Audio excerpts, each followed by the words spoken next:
Hola, muy buenas, ¿qué tal estáis? Hoy os presento la parte 2 de Manuel Ortiz Tallo, una persona que dedicó toda su vida al mundo de la competición, organizó más de 250 premios entre Fórmula E, Fórmula 1, MotoGP, Mundial de Rallys, Campeonato de España, en fin, una persona que ya la conocéis porque la semana pasada en la parte 1 nos comentó todo de los primeros años y hoy pues vamos a seguir hablando sobre cómo se traían esos coches de Italia en la Jolly Club, toda la etapa de la MotoGP y por último la etapa de la Fórmula E, que es la etapa actual.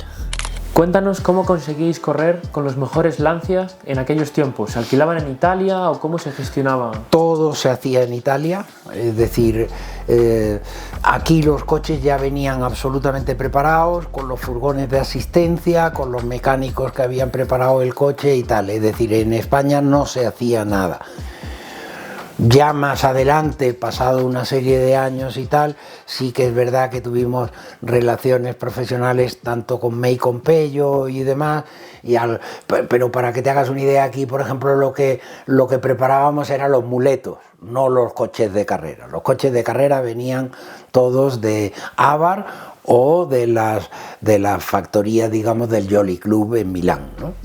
Así que aquí verdaderamente nunca se preparó ni los Alfa 75, ni los Lancia S4, ni los Delta integrales, no, como máximo a lo mejor algún tipo de mantenimiento, pero los coches venían todos siempre desde Italia. Venían con los furgones de asistencia, los mecánicos, los ingenieros y todo, y después cuando terminaba el rally o la carrera de circuitos que hubiera sido, se volvían para Italia.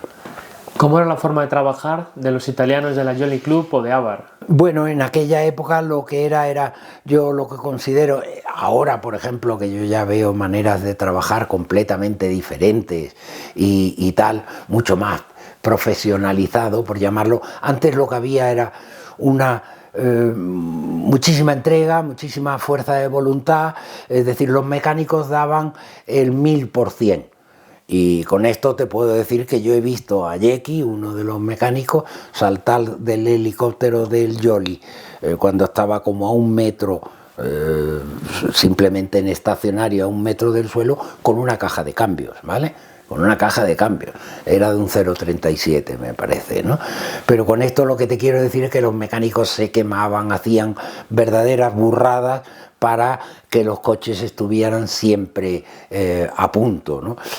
Las asistencias, para que te hagas una idea, yo me acuerdo de rallies con 7 furgones de asistencia, 7 furgones de asistencia, hoy en día yo no creo que, bueno, en el Mundial por supuesto, pues me imagino que sí, pero en los rallies tú no sueles tener, porque además para que te hagas una idea, en los 7 furgones no había cajas de cambio, a lo mejor teníamos 2, con lo cual como había 7 furgones, pues tú las ponías, eso era un trabajo de los copilotos, ¿no? El que decía dónde quería las ruedas, en qué asistencia quería las ruedas, en qué asistencia era más posible tener amortiguadores o lo que sea, porque cada furgón tenía una serie de piezas, pero obviamente no teníamos 7 de cada una de las cosas, sino que se iban llevando distintas en los distintos furgones, ¿no? ¿Cómo era César Fiorio? Que desde fuera se ve que era una persona muy peculiar, ¿no? Sí, lo es, lo sigue siendo. Yo, gracias a Dios, pues sigo manteniendo una relación con él y con sus 2 hijos, ¿no? Con Cristiano y con Alex. Alex es el que ha sido piloto de rallies y ha venido a España, ha corrido el rally de Madrid, y Alex es un cachondo. Ahora verdaderamente está muy dedicado, aunque hace de monitor para varias escuelas de conducción en Italia, pero tanto Cesare, su padre, como él, ahora lo que tienen es en el sur de Italia pues un terreno, compraron un terreno hace muchos años y se dedican a criar vino, ¿no? Entonces ahora tienen una bodega y bueno, cultivan vino. ¿Y qué nos puedes comentar del alma de la Jolly Club? Bueno, el alma de la Jolly Club era Roberto Angiolini, sin ninguna duda, para mí una de las personas más inteligentes que he conocido en mi vida, un ser humano extraordinario, estaba adelantado a su época. Yo creo que Roberto Angiolini ha sido siempre una persona adelantada a su época. Piensa que con el Jolly Club, que era una escudería privada, pues llegó a tener un Fórmula 1. Es decir, hubo un año que Bernie Ecclestone permitió al Jolly Club correr con un solo coche, que además iba pintado con una flor de esto, que era el charro, ¿no? El patrocinador era el charro, ¿no? Y pues ya te digo, que una escudería privada pues haya ganado tantos títulos en España, en Italia, en Europa, tanto en circuitos, en rallies y después incluso en históricos, porque todavía pues seguían teniendo. Ha sido quizás para mí la escudería privada más importante que ha habido en el mundo durante una serie de años muy largos y tal. Y después, pues por problemas de la justicia, cuando llegaron los temas de los jueces de manos pulite, que se llamaba allí tal y cual, para que te hagas una idea, pues en aquella época la mayoría de los programas de carreras se hacían con un método que se llamaba la soprafatturazione. Soprafatturazione quiere decir facturar por encima de lo que es real. En otras palabras, vamos a suponer, tú hablabas con un patrocinador, el patrocinador te decía, yo te doy 100 millones, estoy hablando hipotéticamente en pesetas, y tú le devolvías al patrocinador 50 millones por debajo.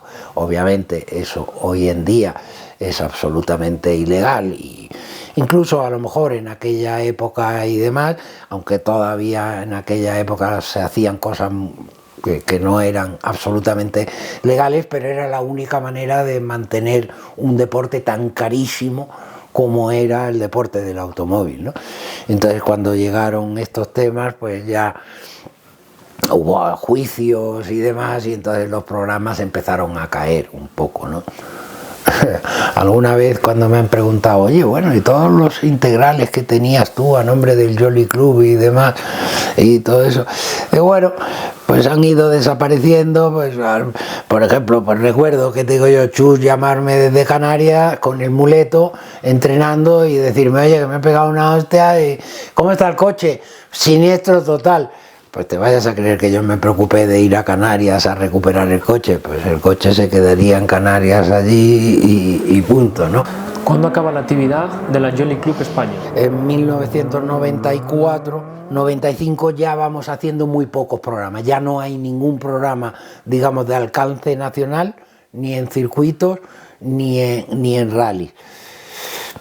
Se sigue solo con el programa de Gustavo Trelles en la Tierra, que como te digo, además, ya no eran totalmente programas Jolly Club, eran ya programas llevados por otras escuderías subsidiarias. A lo mejor el contrato inicial era con el Jolly Club, pero el Jolly Club subcontrataba a otras escuderías para que llevaran el campeonato. ¿Y a partir de ahí, en qué proyectos? Bueno, pues a partir de ahí, vamos a ver, yo personalmente entro a trabajar en el año 2000 a Dorna, Promoción del Deporte, que era la empresa que se acababa de quedar con los derechos de organización y de televisión del Campeonato del Mundo de Motociclismo, que es como se llamaba entonces. Ahora ya se llama MotoGP, pero en aquella época era el Campeonato del Mundo de Motociclismo. Entonces me ficha Carmelo Espeleta, pillamos toda la época, digamos, del subidón con Valentino Rossi y demás, que quizás es uno de los pilotos a los que más he tenido que llamar la atención o lo que sea. Yo era miembro de la dirección de carrera. La dirección de carrera en MotoGP es colegiada, no es como en la Fórmula 1, que hay un director de carrera. En las motos hay 4. ¿Y por qué es colegiada? Porque hay un representante de los pilotos, que era Franco Uncini, hay un representante de la Federación Internacional de Motociclismo, que era Claude Dany, hay un representante del IRTA, que es la International Racing Team Association, o sea, la asociación de equipos, que era Paul Butler, y había un representante de Dorna, que era yo. Éramos 4, ¿no? Entonces, aunque Paul Butler prácticamente era el que hacía o ejercía más de director de carrera, las decisiones eran colegiadas, eran de los 4, ¿no? A diferencia de la Fórmula 1, que solo hay un director de carrera. Organizaste más de 250 grandes premios entre Fórmula 1, MotoGP, World Rally Car y otras categorías. Sí, prácticamente desde los 22 años que ya ahí organizamos los dos últimos grandes premios de Fórmula 1 del Jarama, en el 80 y en el 81, pues a raíz de ahí yo he trabajado prácticamente en todas las categorías del motor, es decir, he trabajado en la Fórmula 1 hace muchísimos años, como ya hemos hablado, y después MotoGP, la Champ Car me contrató un año cuando querían hacer unas carreras en Europa y tal, después se reunificaron la Champ y la Indy, con lo cual ya aquel proyecto se fue al garete, pero también he trabajado un año en World Superbikes, Campeonato del Mundo de Rallys, es decir, prácticamente en todas las categorías, y últimamente, como sabrás y demás, los últimos 12 años pues me fui a vivir a Inglaterra porque me contrató Alejandro Agag para la fórmula eléctrica, ¿no? Que es en lo que todavía sigo trabajando. ¿Con qué pilotos de máxima categoría pues has tenido trato a lo largo de toda tu trayectoria? Con muchísimos. Es más, este piso que tú ves aquí, aunque era más grande porque era el de esto, ha sido por un lado la embajada italiana durante muchísimos años. Aquí han dormido pilotos como Andrea Zanussi, Valentino no, pero los nietos han estado aquí, por supuesto, tanto el padre como los niños. Han venido por aquí muchísimos pilotos. Tendría que ahora hacer una lista para acordarme de todos ellos y no me acuerdo, pero le llamábamos también la Embajada de Italia en Madrid, ¿no? ¿Por qué? Bueno, pues porque en aquella época todavía, aparte de correr, pues digamos la parte de la fiesta era una parte importante, ¿no? Tanto en los pilotos de rally como en los pilotos de motos, ¿no? Aquí ha estado Lucchinelli, por ejemplo, Marco Lucchinelli o Franco Uncini, por ejemplo, a nivel de pilotos de motos y de rally, pues desde Miki Biasion, Henri Toivonen, por ejemplo, que en paz descanse, era muy amigo mío, y además tengo por ahí, por algún lado escondida, una cinta de esas pequeñas que había antes en los contestadores automáticos, y vamos a ver, se corre el Rally de Portugal y a la segunda etapa Michel Mouton convence a todos los pilotos prioritarios de que era una salvajada correr en Portugal con la gente en medio de los tramos separándose y demás, y los convence para abandonar el rally. Con lo cual, no sé si fue de la primera a la segunda etapa o de la segunda a la tercera, no me acuerdo y tal, todos los pilotos prioritarios dejaron de correr en esto. Entonces, pues se vinieron aquí a Madrid Henri Toivonen y su copiloto Sergio Cresto, que los dos después fallecieron y tal. Y entonces tengo en la cinta, bueno, pues estuvimos saliendo por la noche, tengo también fotos de Sergio y de Henri en discotecas aquí en Madrid conmigo y tal. Y de pronto pues se fueron al siguiente rally, que era el rally de Córcega, ¿no? Y en el rally de Córcega pues hay un mensaje de teléfono de Henri diciéndome: Manolo, cómo echo de menos los días que hemos pasado en Madrid y tal, nos lo hemos pasado fenomenal, la verdad es que estoy aquí, no me divierte no más mínimo, no me gusta nada este rally y todo el rollo, ¿no? Entonces hay un mensaje de él que fue, digamos, desgraciadamente el último mensaje que tuve, porque después en el rally de Córcega pues desgraciadamente tuvieron el accidente tanto él como Sergio Cresto y los dos se mataron. Juha Kankkunen ha sido también otro de los que ha estado mucho aquí en mi casa y hemos mantenido una relación muy buena de amistad y nos hemos seguido viendo después en Canarias, he estado con él hace relativamente poco y tal, es decir, no amistad Zanini, pero bueno, Zanini por ejemplo en ese sentido se metía mucho con nosotros porque decía que nosotros, una vez que Antonio en Málaga se encontró con mis padres y lo primero que les dijo a mis padres es: Manolo, qué buen chico y demás, pero el problema que tiene son las discotecas. Y digo, tiene narices que Antonio Zanini se encuentre con mis padres, que los reconozca y encima les diga que el problema que tengo yo era las discotecas, ¿no? Pero bueno, con eso también un poco te da la manera de ver. Antonio era una persona completamente concentrada porque no era el mejor.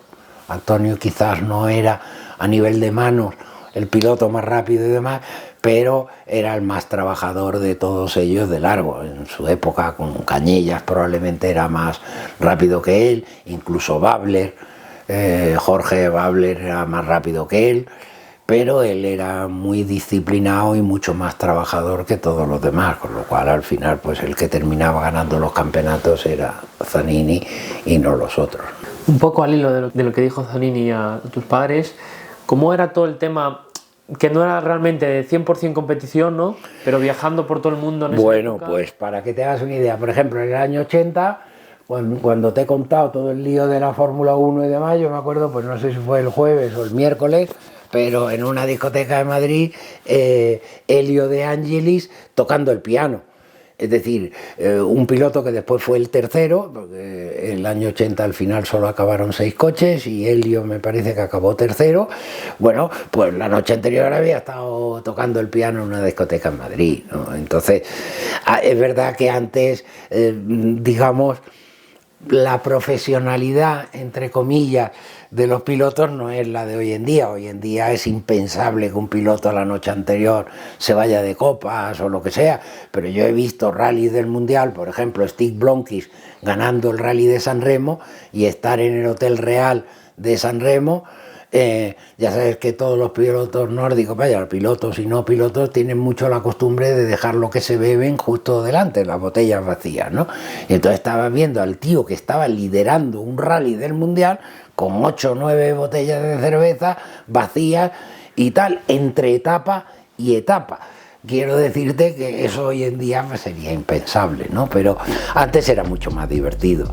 Quizás yo muchas veces hablando con gente más joven, como tú o lo que sea, lo que digo es que hemos sido unos privilegiados porque hemos vivido una época que no se va a poder volver a repetir y que bueno, pues fue la mejor en los rallies con los grupos B, en los circuitos con la Fórmula 1. Yo he visto, para que te hagas una idea, como hablaba inglés, los pilotos haciendo cola al lado de la cafetería del Jarama había una oficinita así y tal que ponía, se llamaba pagaduría. Bueno, pues ahí cuando terminaba un gran premio de Fórmula 1, como en el reglamento ponía el primero 125.000 pesetas, el segundo 80.000, venían a cobrar. Con el mono atado aquí, venían a cobrar. O sea, para que te hagas una idea cómo ha cambiado. Hoy en día eso sería impensable, ¿no? Que tuvieran que hacer una cola los pilotos después de una carrera para ir a cobrar, ¿no? Es decir, lo recibirán en sus cuentas corrientes probablemente y por parte de sus equipos o lo que sea. Pero antes, bueno, cada carrera tenía un reglamento particular. En el reglamento particular veníamos, ¿quién éramos? El comité de organización y venía también a las páginas finales venían los premios. El primero, tantas pesetas, segundo, tantas pesetas y tal, y al final de la carrera venían a cobrarlo. Vaya, le digo a Carmelo que me quería bajar del proyecto, ¿no? Entonces Carmelo estuvo muy bien conmigo y demás, me pidió por favor que terminara la temporada y todo el rollo, y ya después sí que preparara a la persona que me iba a sustituir, y así lo hicimos, y a partir de ahí pues ya, digamos, dejé. Me casé, estuve unos años haciendo cosas aquí en Madrid, de una cosa que se llamaba Gentleman Drive, que era como una compañía que se dedica, no es alquiler, es decir, tú pagas una cuota y tienes derecho después a utilizar pues un Ferrari 430, Porsches, Mercedes, Lamborghinis. Es decir, teníamos una flota de unos 10 coches de superlujo y entonces la gente pagaba una cuota y dependiendo de la cuota que habían pagado tenían derecho a más días de utilización o menos días. Había una escala, digamos, de cada coche, dependiendo de si eran fines de semana o días de diario, utilizaban más puntos o menos puntos, y al final el dinero que tú ponías te daba un número de puntos y después tú tenías esos puntos para gastarlos conduciendo los coches que quisieras de esos 10 coches que te digo. En el año 2011 y 2012 regresaste a los rallies, esta vez rallies históricos. Justo antes de que me contrataran en la Fórmula E, como te he dicho, pues estuve haciendo cosas así que me gustaban y que me divertían, ¿no? Entonces creamos una escudería que sigue todavía funcionando y que ha ganado en los últimos años, ha ganado el campeonato de históricos de escuderías varios años y demás, que se llama Madrid Históricos. Actualmente el presidente honorario es Carlos Sainz. Toño, el hermano de Carlos, ha sido también presidente y demás, y Mariano, que en paz descanse, que es con el que yo corría, Muñoz de Dios, pues también fue yo creo que Mariano fue el primer presidente de la escudería Madrid Históricos, ¿no? Ahí, para que te hagas una idea, estamos unos 20, 25. Al principio, pues todos aquellos de Madrid que corrían, incluso estaban los dos hermanos Ollarvide, Javier e Iñaki, que en paz descansen los dos, que los dos nos han dejado. Ya te digo, Carlos de Miguel, por decirte gente de estas de más antigua y demás, Toño Sainz, Mariano, otro de los personajes que yo creo que en ese sentido también habría que agradecerle muchísimo, que es Miguel Díaz Aboitiz, que sigue corriendo actualmente en el Campeonato del Mundo de Rally y se lo pasa en grande y sigue alquilando coches y está haciendo muchos rallies del Mundial, pero bueno, con una edad, Miguel tiene que tener, si ya tengo 67, pues Miguel tendrá 55 como mínimo, si no más, ¿no? Bueno, pues ¿por qué le doy el valor a Miguel Díaz Aboitiz? Porque él fue el que salvó el Rally de España histórico. Miguel es una persona con bastante dinero, por eso se puede permitir el lujo ahora de correr en el Campeonato del Mundo de Rallys y tal, y entonces él quiso recuperar el Rally de España histórico y demás, y lo hicimos una serie de años entre Ávila, Madrid y demás, y bueno, pues con su dinero, para que te hagas una idea, ¿no? Entonces yo hubo una serie de años que lo que hice fue unas veces correr y otras veces organizar el Rally de España histórico, con lo cual sí tuve durante 3 o 4 años una relación muy cercana a todo el mundo de los rallies históricos. Sigo todavía con mucha relación con todos ellos, ¿no? Y con Toño Sainz, que es uno de los pilotos de la escudería, que ha ganado varios campeonatos en los últimos años, ahora con un Subaru, antes con un Porsche. Carlos, lo convencimos a Carlos y hizo un Rally de España histórico con un Porsche que alquiló y que obviamente ganó el rally al final en velocidad. Sí, a Carlos Sainz lo convencimos en Ávila, ¿sí? Y corrió con un Porsche. A día de hoy, ¿cómo es tu día a día y en qué proyecto estás involucrado? Yo he estado involucrado en los últimos 12 años básicamente con el proyecto más complicado que he tenido nunca profesionalmente, ¿no? Y es la fórmula eléctrica. ¿Por qué es el proyecto más complicado? Bueno, porque las carreras se hacen por en medio de las ciudades y de las ciudades más importantes del mundo. Es decir, hemos corrido en Nueva York, en París, en Londres, en Hong Kong, que es un estado enano, y allí corrimos en el centro de la ciudad. Hemos corrido en Moscú, en la Plaza Roja de Moscú, al lado de la Plaza Roja de Moscú.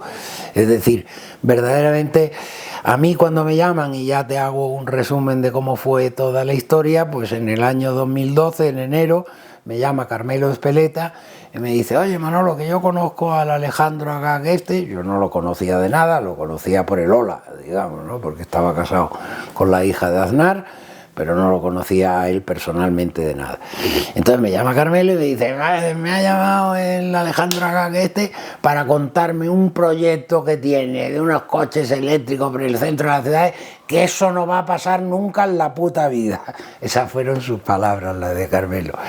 Dice: pero me ha preguntado si conocía a alguien que supiera organizar una carrera o un campeonato, ¿no? Dice: así que Manolo, si te interesa, le doy tu número y tal. Pues le di las gracias a Carmelo, por supuesto le dije que me interesaba, y al día siguiente Alejandro Agag y Alberto Longo, los dos, me estaban llamando para entrevistarme en las oficinas que tenían enfrente del Bernabéu. Que a mí ya aquello me sorprendió muchísimo, unas oficinas en un edificio súper caro que hay enfrente del Bernabéu, y ya tenían un Fórmula 1 y un Fórmula 2, que ya solo por metros cuadrados pues son 5 metros y pico, por 2 metros y pico estamos hablando de lo menos 15 metros cuadrados cada coche. Digo, ya 30 metros cuadrados de un sitio carísimo ya lo dedican para 2 coches de exhibición y demás, ¿no? Me sorprendió el poderío de aquello, ¿no? Y efectivamente, bueno, me cuentan cuál era la idea que tenían y tal. Y entonces, bueno, yo era escéptico, sinceramente, tampoco se lo dije a ellos directamente, pero yo también era bastante escéptico. Entonces, todo el año 2012 se dedica a ganaron el concurso de la Federación Internacional, porque obviamente la Federación Internacional sacó a concurso un campeonato de monoplazas eléctrico. Y entonces lo ganó la propuesta de Alejandro Agag, ¿no? Además con un inversor valenciano que fue el primero que puso el dinero que pedía la FIA para poder, digamos, garantizar que el campeonato se iba a hacer. Se llamaba Enrique Bañuelos y ese fue el primer inversor que puso un montón de millones de euros para que esto fuera adelante. El contrato, lo que se llama el Long Form Agreement de 25 años, se firma en agosto del 2012, pero todavía Enrique Bañuelos no había puesto el dinero, con lo cual, para que te hagas una idea, el dinero se pone en esos últimos 3 meses, y los primeros contratados somos el día 2 o 3 de enero del 2013. Y yo, mi primer sueldo y el primer sueldo de cualquier empleado de la Fórmula E fue a finales de enero del 2013. Entonces, bueno, pues empezamos en el 2013, para que te hagas una idea, al principio hasta mandando cartas a los alcaldes de las ciudades más importantes del mundo diciendo tenemos la idea de hacer un campeonato de monoplazas eléctricos por el centro de las ciudades y tal. La mayoría ni contestaban ni nada, pero bueno, conseguimos, por un lado, 11 equipos, que ya eran difíciles y tal, y estamos hablando de equipos de mucha categoría. 11 equipos, conseguimos 22 pilotos, ya en aquel momento y demás, y conseguimos 10 ciudades. Y todo eso lo conseguimos en un plazo de 12 más 6, en 18 meses. O sea, en septiembre del 2014 hicimos la primera carrera, cuando te estoy diciendo que los primeros empleados entramos en enero del 2013. O sea que en ese poco periodo de tiempo fuimos capaces de firmar contratos con ciudades, firmar contratos con equipos, firmar contratos con pilotos. Bueno, los pilotos los firmaban los equipos, ¿no? Pero te quiero decir, y construir los coches. ¿Por qué? Te explico eso, porque la tecnología en esa época no daba para que se aguantara con un solo coche una carrera de 50 minutos. Con lo cual tuvimos que construir 44 coches, los que hicimos, ¿no? ¿Por qué? Porque a mitad de carrera, en los 4 primeros años de la Fórmula E, la tecnología lo que daba era que a mitad de carrera los coches entraban en boxes y los pilotos saltaban de un coche a otro, con la batería completamente cargada, porque la tecnología no daba para hacer una carrera completa. Después, cómo ha ido cambiando la tecnología en un periodo tan corto de tiempo, que después de 4 años ya el proveedor cambió. El primero era Williams Engineering y pasamos a McLaren Technologies. Y McLaren ya nos dio una batería que aguantaba las 50, o sea, tenía mucha más potencia y encima aguantaba los 50 minutos de carrera. Eso fue a partir del 5.º año. Los 4 primeros corrimos cambiando de coches y a partir del 5.º año ya con un solo coche hacíamos la carrera entera y tal, que fue el Generación 2. Actualmente ya vamos por el Generación 3 y el año que viene será el Generación 3 Evo, que ya es de una complicación tecnológica que te mueres. Son coches que ya hacen 320, 330 kilómetros por hora. Es decir, el problema que tenemos es que corriendo en el centro de las ciudades, pues como puedes imaginar, pues no hay escapatorias en el centro de las ciudades, en las calles, como para esas velocidades, ¿no? Entonces me imagino que el año que viene en algunas ciudades tendremos que bajarle la potencia a los coches porque es peligroso, obviamente, ¿no?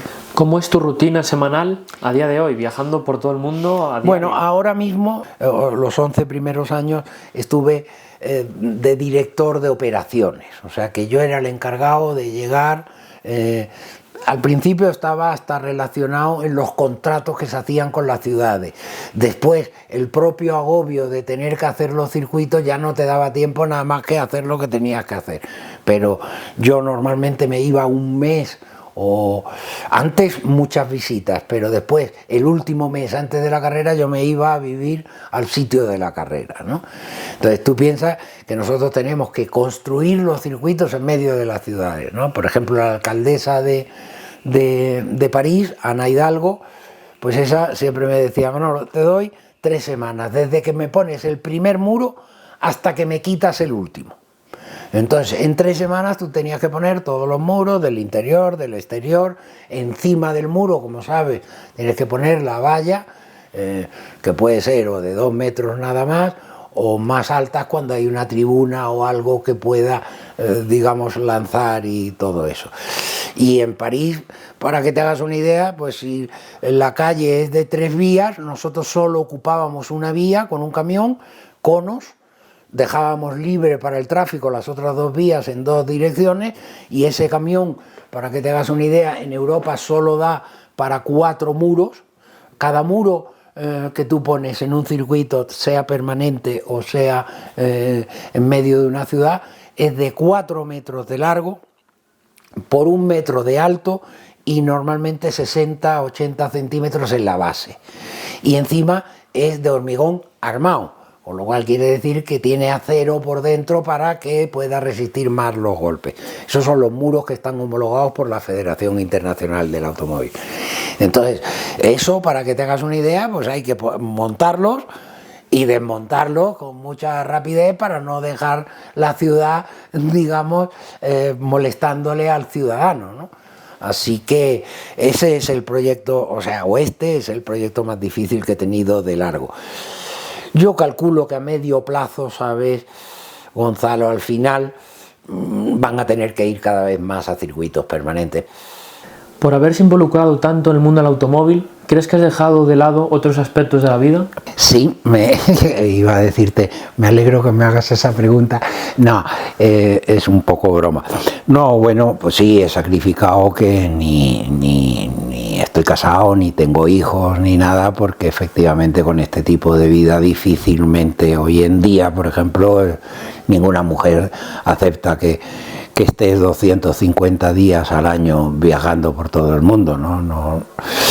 Sí, me casé mayor, me casé con 44, pero efectivamente fue justo en el único periodo que no estaba viajando tanto y tal. Sí, hay que sacrificar cosas a veces por lo que te gusta. Lo he hecho, aquí hay una cosa, he hecho de menos o a lo mejor no haber creado una familia o no haber tenido hijos, pero al mismo tiempo también te digo que estoy muy orgulloso y hay muy poca gente que pueda decir que ha hecho durante toda su vida o ha trabajado durante toda su vida en lo que le ha gustado, que es mi caso, el mundo del motor. Da igual 2 ruedas, 4 ruedas, en rallies, circuitos, el mundo del motor en general y de la competición.